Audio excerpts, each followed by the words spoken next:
Welcome to the Curve Weekly, where we read the finance news so that you don't have to. I'm Vic Harris, a finance professional who's had a career out of making money for other people.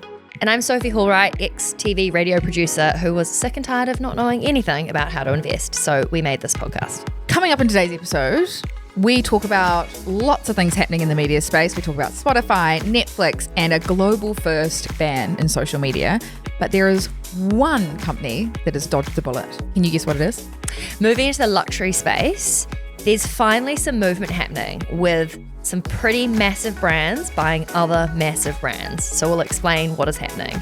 And there's something we haven't spoken about in a while, which we'll give you an update on, which is Trump's tariffs. And finally, Ozempic, the weight loss drug, has found its way into a new market. There's a new, I don't want to say thing. Customer.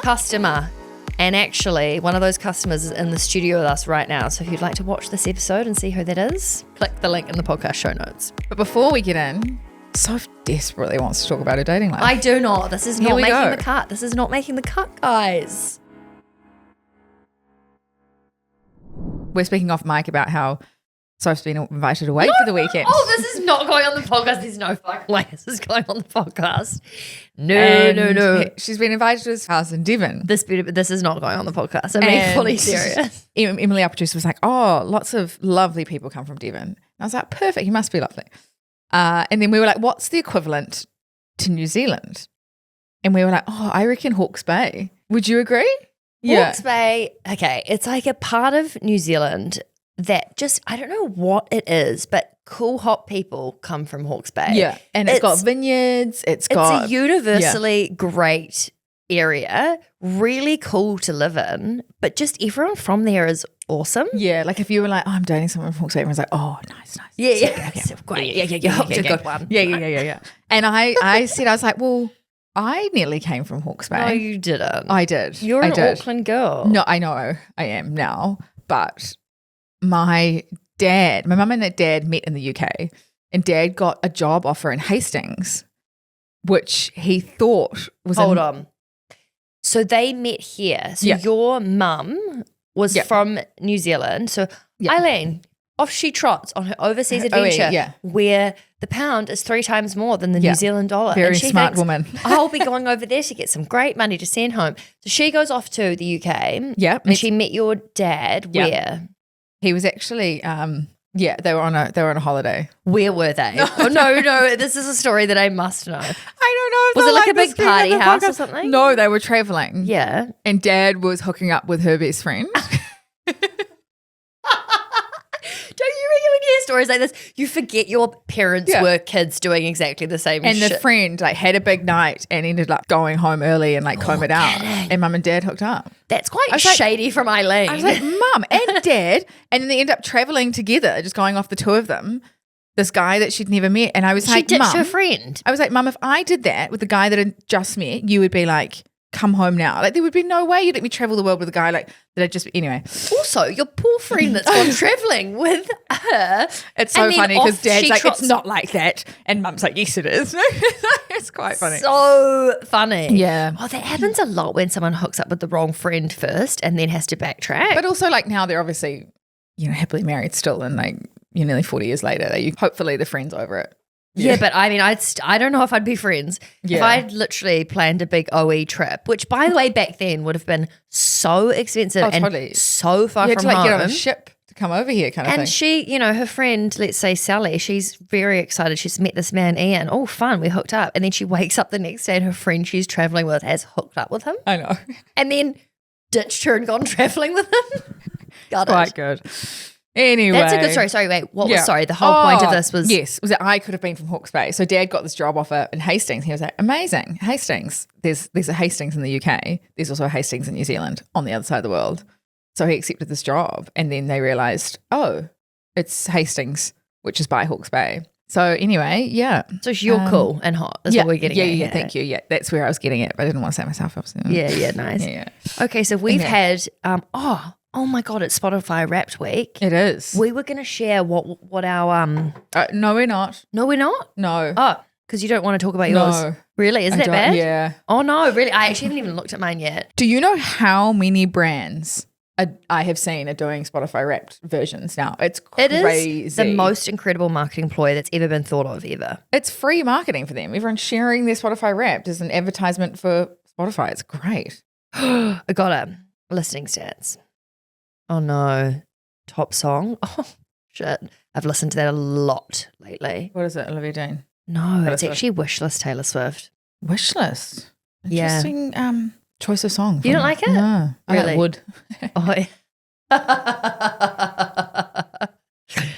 I love that you say it as if it's like sexy. It's so not. Like, opened my thighs. I'm like, ugh. I know. I think it's because it's so not that it's funny. What is your age number? Ready? Oh, mine is kind of embarrassing, but in a good way. What's yours?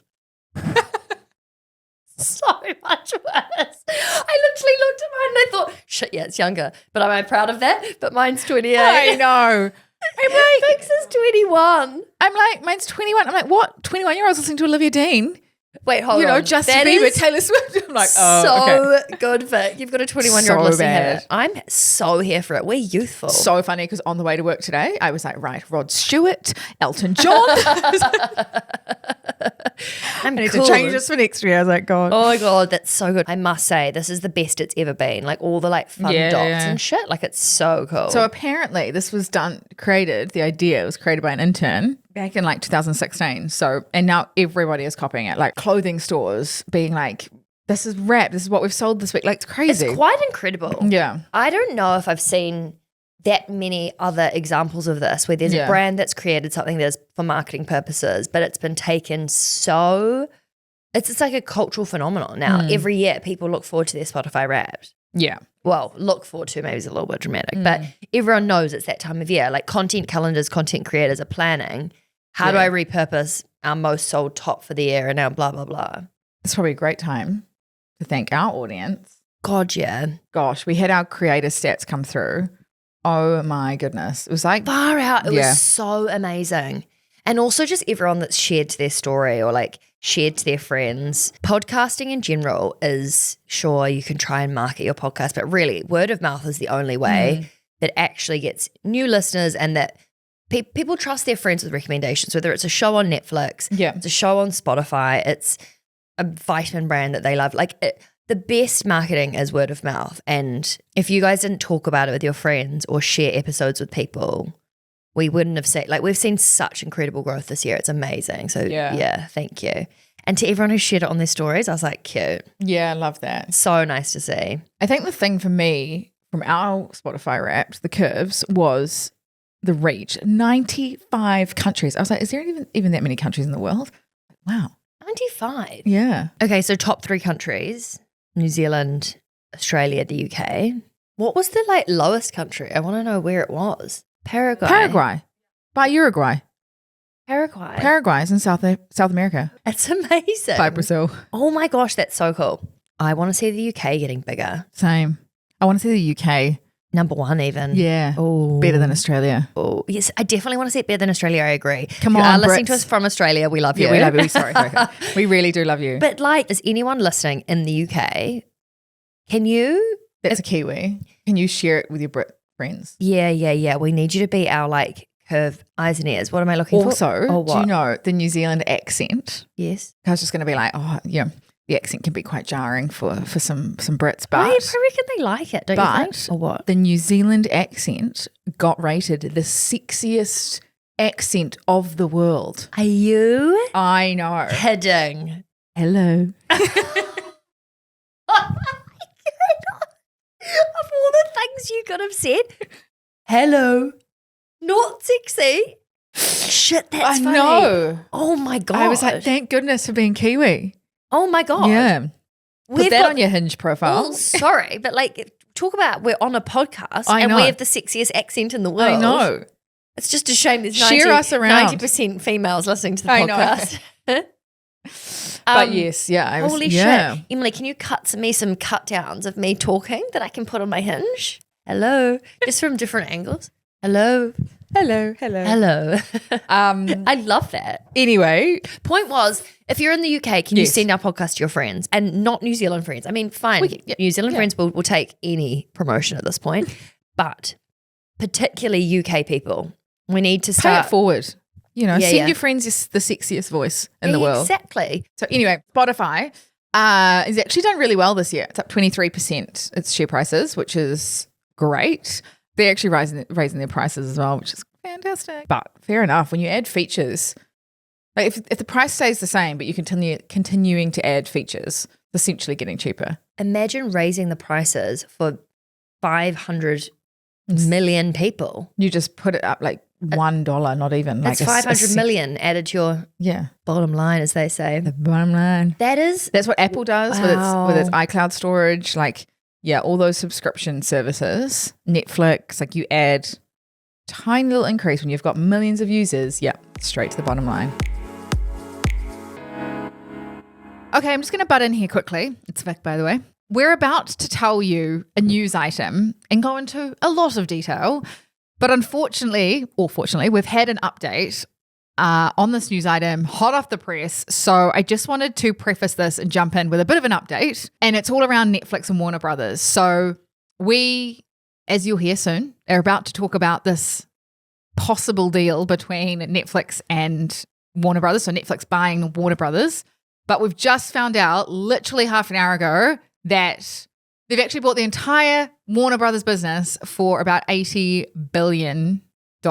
So we go into a lot of detail in the podcast soon about how it might be, how the deal might have been struck, what parts they might take. We speak about how Netflix might take the HBO part, but not other parts. And it is still very relevant and a very educational piece. But I just wanted to jump in here and give a little update. Like, this is major, major news. This is one of the biggest streaming providers joining forces with one of the biggest production and film houses and studios. And it just goes to show the consolidation that we're seeing in the media space right now and how these traditional media companies are really struggling to exist in a new environment where you've got these online streaming platforms. So just wanted to update you. Major, major deal. And Netflix they paid for this deal entirely with cash. So that just means like they're rolling in cash. But yes, very exciting detail, and we will update you further as more news comes available. While we're in the media space, we have got some other big news that Netflix has made a bid for Warner Brothers. So Warner Brothers is big media company. It owns like CNN, Warner Brothers Studios, HBO, so many different like networks and production houses. And Warner Brothers, it sounds really old school to me, but they've obviously tried to move with the times by acquiring all of those businesses. Yeah. Right? Yeah. So buying Warner Brothers is essentially buying a lot of production houses. Yeah. It's not just one production house. It's like buying a production house that has 10 different babies. And movie rights and stuff as well, right? Like they're going, I guess if this does go through and Netflix does end up buying Warner Brothers, they'll be like vertically integrated in terms of the studios and production for content purposes, as well as like horizontally for like HBO, which has like Game of Thrones, Big Little Lies, Sex and the City. Like it will open their like library in terms of shows that they now own.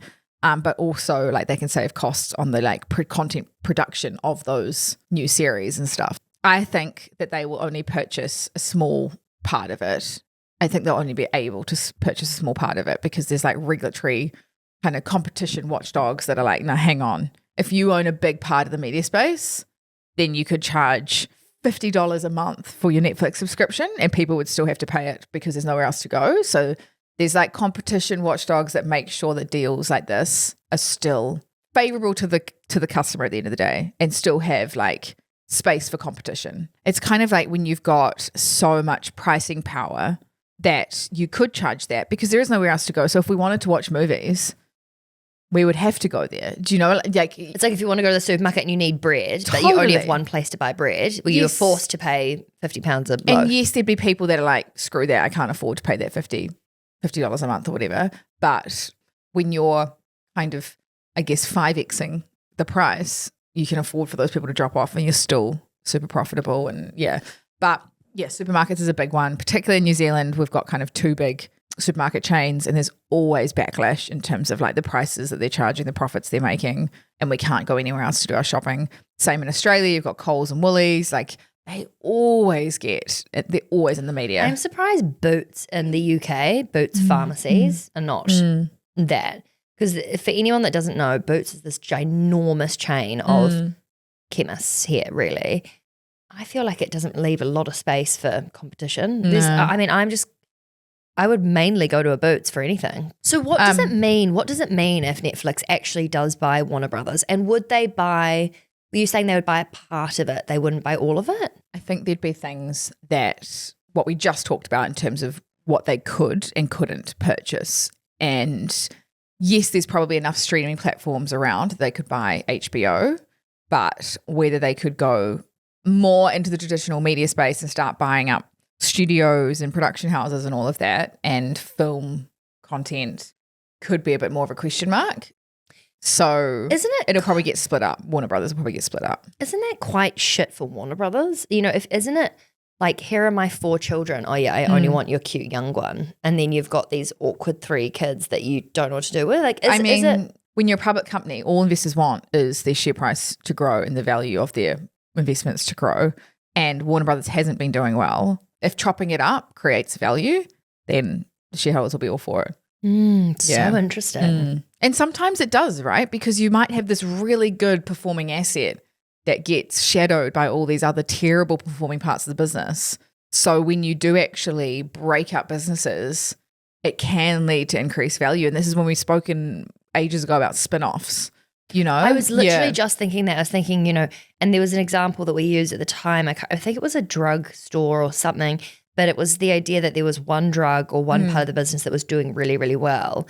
So they were basically going to spin it off to be its own company rather than it being, it's like if you thought about Unilever and there's one amazing product underneath that or business, but because everything else is doing badly, it means that, I don't know, say the soap department's doing really well. Yeah. It actually just looks like the whole business is drowning, but it's not. But if you pull out the soap department and give it the resources, the management team of its own, and like let it run, then it can actually. And yes, the shareholders, it depends on the structure, but usually they get shares in the new entity or the spin-off. It'll be like cut. Look, you'll now have shares in these 3 different businesses, and you can decide if you want to sell or keep or whatever. But it's to create value at the end of the day. That's why sometimes the idea of being separate can be actually more valuable than. Or it could be, creating value in a way that, you know what, we actually are drowning in debt and we need to sell an asset, whether that is our streaming platforms, our studios or whatever. We need to sell an asset to pay off that debt to therefore make the existing business more valuable. So yes, lots of reasons that these companies do these transactions, but it could be quite game-changing for the media space. There's a lot of changes in the media landscape right now. I think that where we land with television or streaming is quite interesting. But I also do feel like there's similar movement happening within the social media space because, you know, for a while there's been a couple of dominant players. It's starting to feel like that's shaking up a bit. And I think that this next story kind of speaks to exactly that. There has been some pretty incredible regulation or law actually that's been passed in Australia this week. And it is all around how if you're under 16, you'll be banned from using social media platforms in Australia. And any company that doesn't comply will get huge fines. And it is the first country in the world to do this. So effectively, no young people in Australia will have access to social media, which is hallelujah. I think that's incredible. Yeah. I think this is such a huge milestone. And a big win for young people, a big blow to tech companies, social media companies in particular, because they are like, that's their up and coming audience that, you know, targeting that younger demographic. That's such an interesting point. It's the idea that a lot of those people, you hook them in early and then they're addicted for life. But essentially they don't have young brains to prey on anymore because they're not going to have access to them. Yeah. And shame. Also New Zealand's trying to follow suit. Zuckerberg.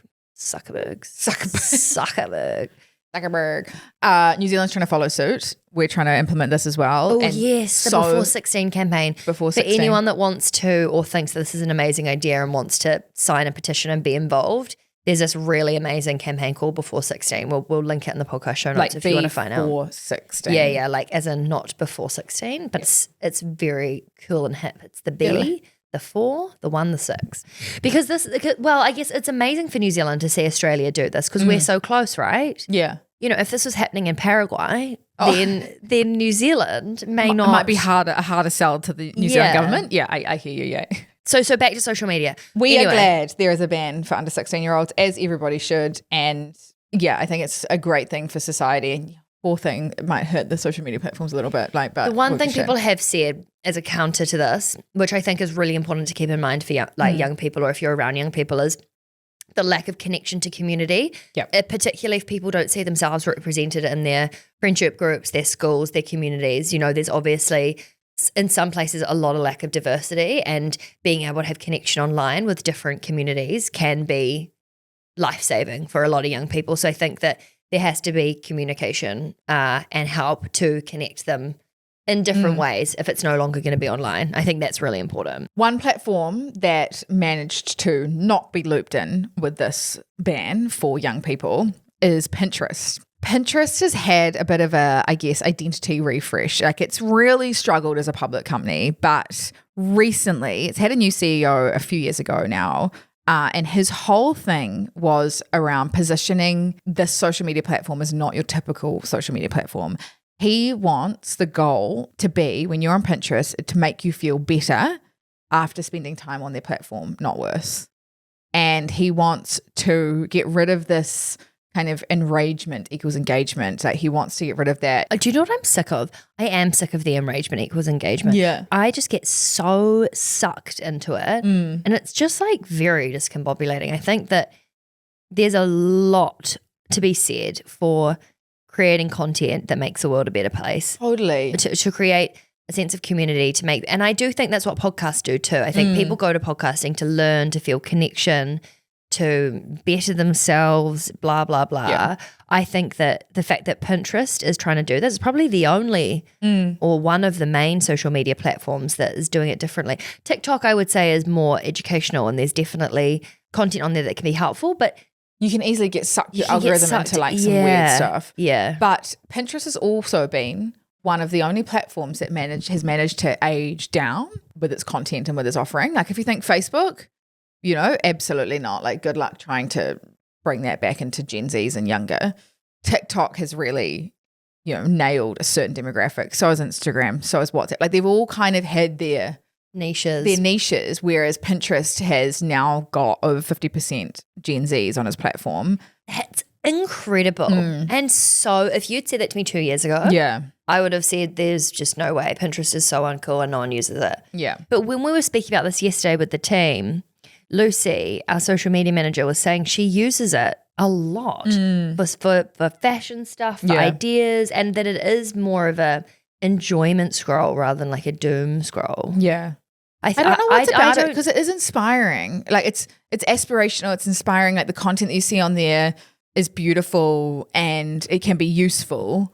It's quite you can get that on social media, on Instagram, but it sucks you into this, like, I don't know. I think there's people, I think, use Pinterest. I don't use it heaps, but more as a creative outlet, place for inspiration.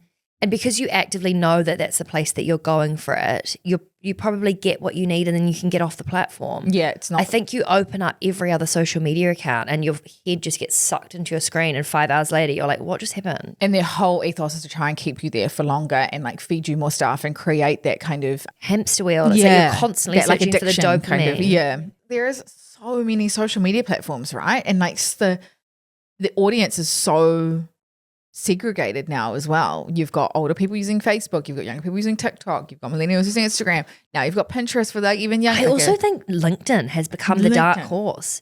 Someone said to me the other day that they were scrolling LinkedIn to look at the comments. Oh yeah, it was Emily, our producer.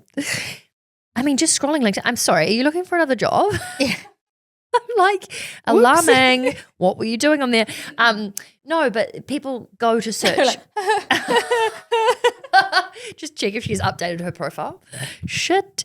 Point is, I think that there is a bit of a shake-up happening in the social media space. I think that for a long time, Instagram and TikTok, kind of Facebook, whatever, have been sort of the leaders. Yeah. And there's been all this power, and so much of our attention is going towards the Zuckerbergs, whatever, Elon Musk, etc.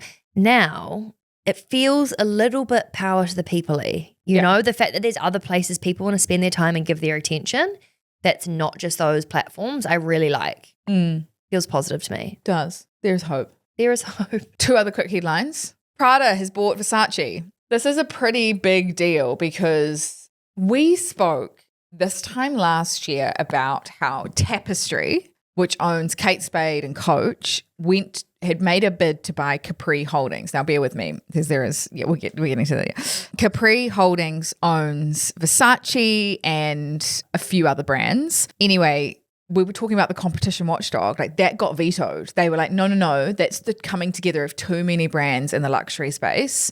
We're not going to let you do that. So now Capri was kind of back out there going, help, buy me. Who wants us? And so Prada's come in and gone, yeah, okay, we don't want all of you. We'll just take Versace. Thank you. And Capri Holdings bought Versace in 2018 for $2 billion and it now sold it 7 years later to Prada for $1.4 billion. Ooh. So you've lost 600 something. 600 million. Shit. Yeah. But Prada obviously sees value in it. Otherwise they wouldn't buy it, right? So now Prada's got Miu Miu as well. They've now got Versace. Oh, Yeah. I feel like they're starting to get a good little collection of brands over there. Yeah. So, but interestingly, Prada its head office is in Italy, in Milan, yet it's listed on the Hong Kong Stock Exchange. Why is that? And I did a bit of research. I was like, weird. Like, why would that? And then when they listed, I love when you do that. Yeah. I love when she gets her Sherlock Holmes on and she's like, I'm going to look into that. well, I was Like, just thank thinking, you so much, Vic. In 2011, when they went public, Asia was their biggest market. So they were like, let's list where we have the biggest demand, the most interest. It's, okay, right. So almost what you're saying is the same kind of thing that we were talking about potentially happening with Netflix and Warner Brothers, where they were like, no, you can't buy the whole Warner Brothers, or maybe you can't. Yeah. They might just be able to buy HBO. It's the same kind of thing. Yeah. You're not allowed to buy the whole of Capri Holdings, but you can take Versace out and sort of separate it. Mm-hmm. And Versace has been struggling. Sales have declined. Donatella Versace left. Like there's been quite Such a cool name, isn't it? Donatella. I know. Sounds like Nutella. Yummy. Yeah. So that's what's been going on in the luxury space. And then with the tariffs, so we're winding back the clock now to April-ish. Does that not feel like a million years ago? The tariffs. Oh, yes, when we were talking about this, it just feels like it feels like way more than a year. I know. It's quite cool for people who have listened since then. Yeah. And have seen the whole thing. I think that's why I love the Curve Weekly, because you learn about stuff week to week, but stuff takes a while to materialize and things to happen. And I think the more that you learn about all the pieces of the puzzle with the economy, the more that when things start to happen, they make sense. Yes. I know that sounds kind of strange, but as we look back at the tariffs and what's happened, at the time, I remember being so panicked and freaked out and had no idea what was going on. But I feel like I've learned so much from seeing that play out since April. Yeah. For those who haven't listened since April, Trump introduced tariffs, which made the stock market fall, but also meant that a lot of retailers had to increase their prices because they now incurred all these costs. And a tariff is essentially a tax when a good or a product enters the country. So if you're importing into the US. Sorry, into the US. So if you're importing laptops, for example, and selling them, now the price of those has gone up because you had to pay an extra fee. That gets passed on to the consumer most times when it's like a reasonable level. But when it like doubles or triples, that is when a lot of those businesses have to kind of absorb those costs themselves because there's no way they can't sell products.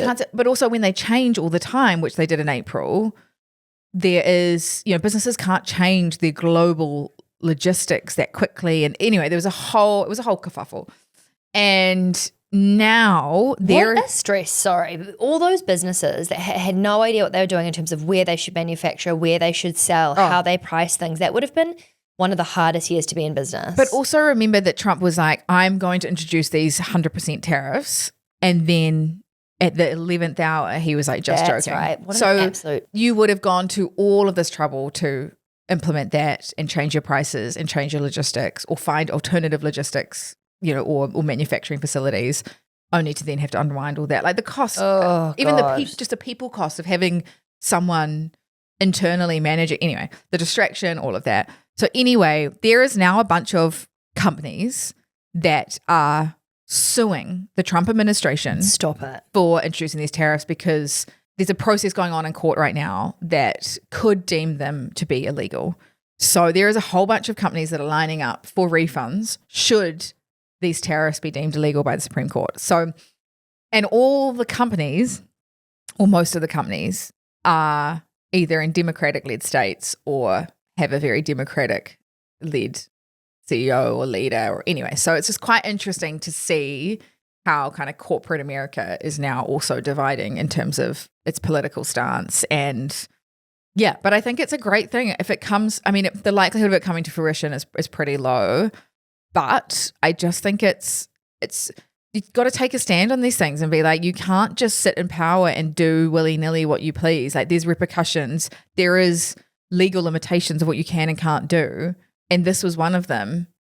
So whether he gets a slap on the wrist, whether they have to reverse the tariffs, whether these companies get refunds is kind of all up in the air. But I think the kind of the PR around it is that you can't get away with everything that you want to get away with. So I wonder how all these businesses went about doing it. Like, would they have contacted each other and basically said, let's all band together? Or did someone, stand up and say, that was absolutely FUCKED and we need to do something about it? And then other people saw other people doing that and they all started? Yes. Yeah, it was a bit the latter. Yeah. So we've got Revlon, Kawasaki Motors, Costco, all these like big importers, big retailers that would have had like millions of dollars of impacts from this tariffs, let alone like not just additional costs, but like lost sales, right?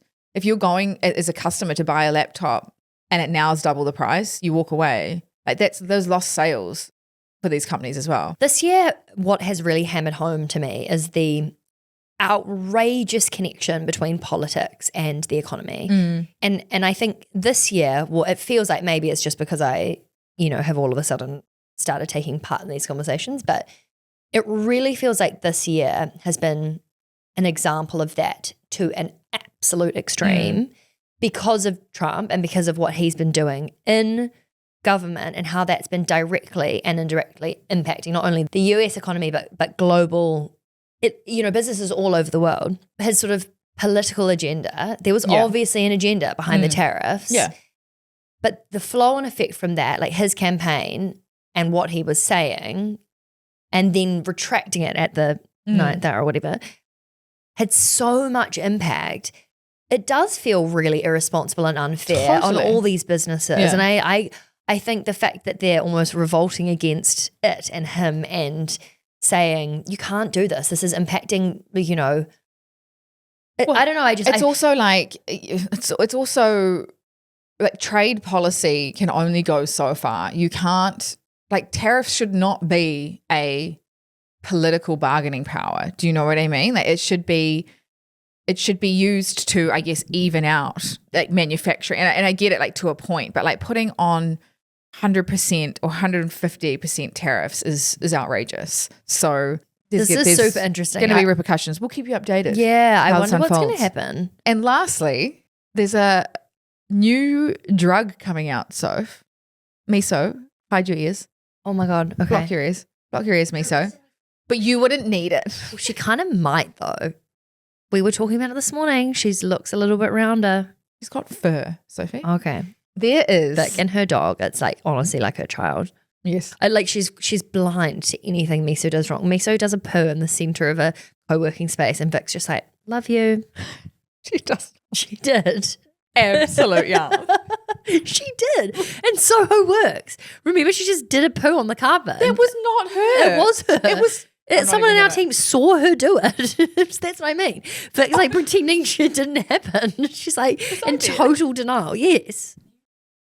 See, Emily was there. Thank you. Get your microphone, Emily. Oh my God. No, to be fair, Vic had left the room. So this is in a co-working. So Vic had left the room and a guy just comes over and I'm sat on my own and he goes, is this your dog? It's just done a poo. We've picked it up, but I just wanted to let you know. And I had to take the full rap for it. Oh my God, I kind of vaguely remember that. So my point here is that you have selective memory when it comes to your child. Yes. Anyway, where I was going with this is there is now a weight loss drug coming in for pets. So it's mainly for fat felines. Is this actually true? It's actually true. But there's trials going on. Fat felines, so cats. Cats. It's in trial phase, but it's essentially Ozempic for pets. So it's Ozempets. Ozempets. Yeah. How hard is it to just not feed your your cat dinner one night. But like some must be susceptible to not producing enough insulin. Right. So this is actually health reasons for fat felines, not just greedy felines. Yes. Yeah. And so it just goes to show this GLP-1 protein can be used for so many great things, like to prevent obesity related illnesses in pets now. Like, oh my goodness. I mean, it could go, I hope it doesn't go the other way and you have all these like skinny, weird No. Siamese looking cats that are. Oh my God, Miso. Yeah. Imagine if your mum put you on Ozempets. Ozempets. I wouldn't. But that's wild. I know. Oh my God. And also I look at this and I was like, oh my goodness. Would you I want to invest- buy back Yeah. into the GLP-1 companies because I was just like, this is just a start. Yeah. Also, pets is just a space where it's the same as kids. Anyone will buy anything for their pets. The fact that this is potentially There's members clubs for pets now where you pay a membership, like you drop your pet off. No. They have like dog walking, they have play dates, they have like, they get washed and groomed and then you pick them up at the end of the day. Are you joking? I know, like a Soho house for pets. Imagine. Oh my God. It's just getting bougie and you should see them. They look like a Scandinavian Pilates studio. Why would you not just stay to hang out with your dog I at the know. location? Yeah. I mean, if you're paying for that, you probably got. Places yeah. you can go and hang out to.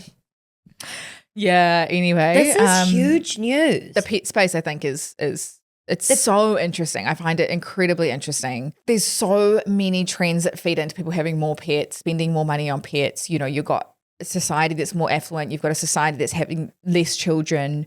You've got women that are delaying having children, focusing on their careers and want to have pets and stuff. There's just so many things. Anything to do with pets, I am all over. And it's not just because I have a pet.